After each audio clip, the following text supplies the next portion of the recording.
This is practically where I came in.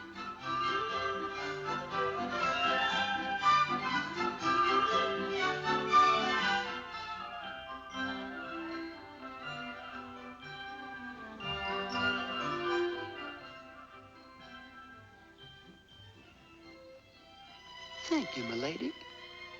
He deserved to be a real boy. And it sure was nice of you to... Huh? Well, I'll be... My. Solid gold, too. Oh, I think it's swell.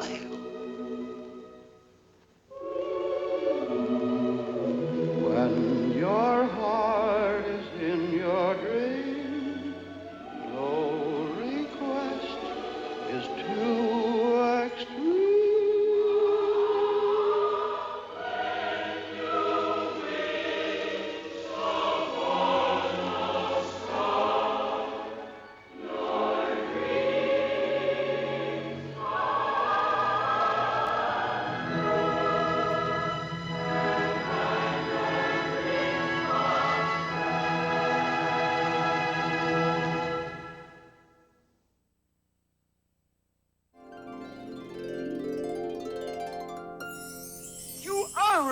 Boy. This calls for a celebration. 60 years ago, the incredible film Pinocchio taught us all that when you wish upon a star, dreams really can come true. And the man who dreamed it up was Walt Disney. In 1937, Walt created something no one had ever seen before. The first full-length animated feature, Snow White and the Seven Dwarfs. It dazzled audiences worldwide. But now Walt had a problem. What to do next?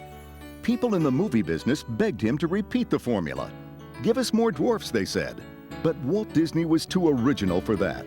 Instead, he found a serialized magazine story. The tale of a wooden puppet who wants to become a real boy. Oh, look, Father, look! The Blue Fairy gave life with one stroke of her wand. What they can't do these days. But giving life to an imaginary world was much more difficult. Oh, look! My nose! Actual production of Pinocchio lasted more than 2 years and required over 750 artists and technicians. Many new techniques were developed during the making of Pinocchio, as animators faced an array of new challenges. For instance, how do you create the effect of being underwater? Look out below! Their answer was to pull a piece of corrugated glass across the animation cells, giving the effect of ripples in the water. In fact, the underwater sequences in Pinocchio established a new standard that paved the way for many Disney masterpieces to come, including The Little Mermaid. In Walt's imagination, the world of make-believe was very real. He insisted that the animation must imitate life. Above all else, the illusion had to be believable. He had three-dimensional models built of many of the cuckoo clocks and Pinocchio, so that the artists could study their movements.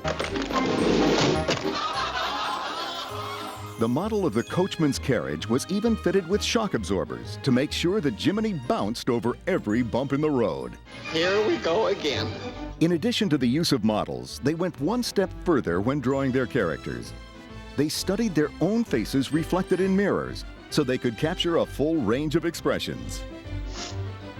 One of the key animators was Ward Kimball, the animation director for Jiminy Cricket. Walt Disney was a great actor. He'd get up, he'd be carried away with the characters. He'd get on Pinocchio and he'd act out Foul Fellow, the way he'd strut.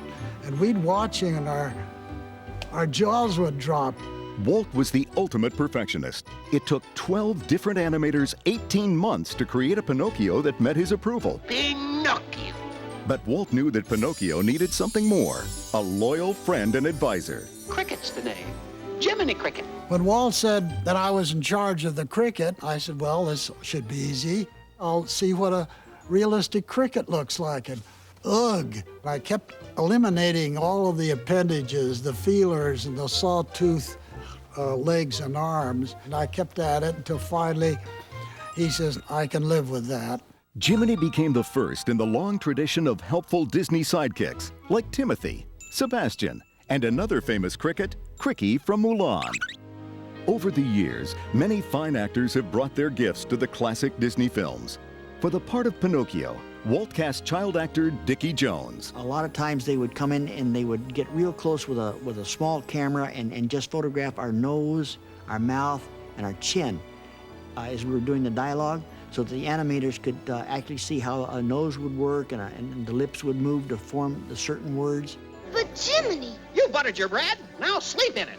In the case of Jiminy Cricket, Cliff Edwards, who did the voice, had that personality in his voice. He had a way of talking to Pinocchio. Here's what we'll tell him. You can't go to the theater. Say thank you just the same.